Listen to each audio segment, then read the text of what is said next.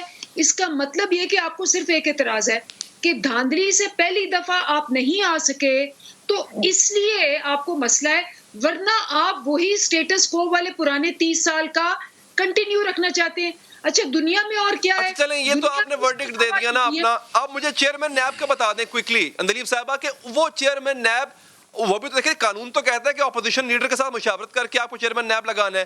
اب آپ کو کیا ایسی جلدی یا کیا ایسی مجبوری ہے کہ آپ نے انہی کو توسیع دینی ہے, اور ان کو توسیع دینے کے بعد ان سے غیر جانبدار احتساب کی توقع کیسے رکھی جا سکتی ہے؟ پہلی بات تو یہ ہے کہ یہ اس سے پہلے بھی قمرالزمان چودھری صاحب اور یہ جاوید اقبال صاحب, یہ دونوں انہوں نے خود لگائے ہوئے ہیں. نمبر 1.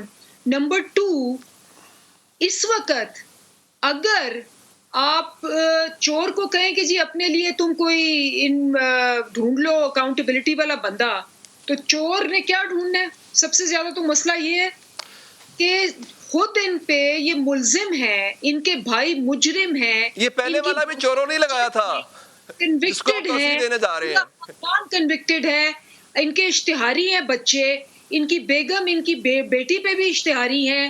آپ کو پتا ہے کہ وہ ان پہ وہ اندلیب صاحبہ آپ قانون کو بائی پاس کیسے کر سکتی ہیں؟ قانون بھلے چور ہوں گے لیکن قانون یہ کہہ رہا ہے کہ آپ کو اپوزیشن لیڈر کے ساتھ مشاورت کے ساتھ یہ کام کرنا ہے. ایک دوسرا یہ کہ جن کو آپ توسیع دینا چاہ رہی ہیں یہ بھی بقول آپ کے انہی چوروں کے لگائے ہوئے ہیں.